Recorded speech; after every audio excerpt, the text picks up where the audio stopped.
और 120 मायना क्या रखता है, वरना तो इतनी फजीत होती कि ये कैसे बैठते, कैसे ये सरकार चलाते, मेरे समझ से भरे है। एक निर्दलीय ने इनको पीट दिया, इससे ज्यादा इनकी दुर्गति कोई हो नहीं सकती।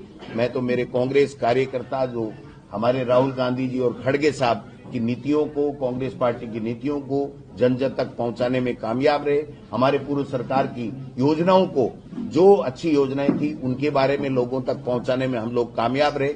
6 दिन तक जूली साहब एक एक गांव ढाणी ढाणी गए। हम लोगों ने जितनी मेहनत कर सकते थे किया, लेकिन अंततः वोट अंता की जनता का था, उन्होंने फैसला कर दिया।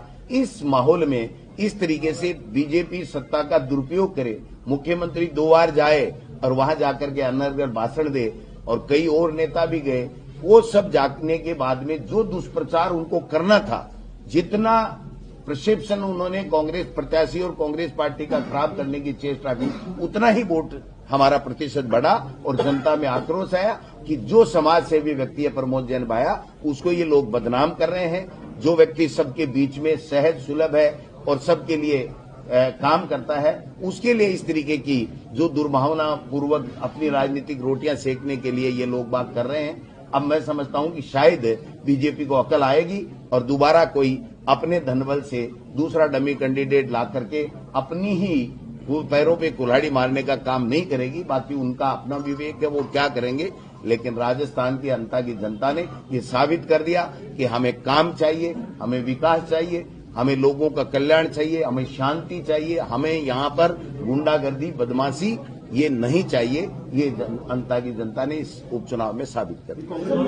कहीं न कहीं कांग्रेस को फायदा मिला है वोट चोरी के मुद्दे को लेकर। देखिए, निश्चित रूप से वोट चोरी का जो मुद्दा है और हमारे कार्यकर्ता इस पे सजग हो गए और एक एक वोट को उन्होंने जाकर के टच किया और इनको फर्जी वोट, इन्होंने सत्ता का दुरुपयोग किया, उसका भी डट के मुकाबला किया। वरना हमारी जीत जाती 25,000 के लगभग अगर ये पैसे नहीं बांटते और ये सत्ता का दुरुपयोग नहीं करते। मंत्रिमंडल पूरा पड़ा रहा, लेकिन मुझे तो आश्चर्य हो रहा है उन मंत्रियों ने भाषण क्या दिया होगा, जनता को क्या कहा होगा कि हमने 2 साल क्या किया। मुख्यमंत्री ऊपर रैली के अंदर, रोड शो के अंदर नोट कर रहे हैं क्या क्या काम कराने हैं। तो भाई 2 साल तक क्या आप भजन ही गाते रहे, आपने काम नहीं किया।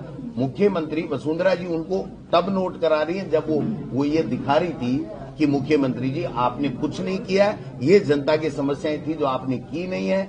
इससे ये और ज्यादा प्रमाणित हो गया कि न वसुंधरा जी की मानी गई सरकार में, न मुख्यमंत्री की चली, न उनका कोई विजन था कि लोगों के काम करें। तो जनता ने बता दिया कि भाई तुम जाओ 2028 की तैयारी करो और कांग्रेस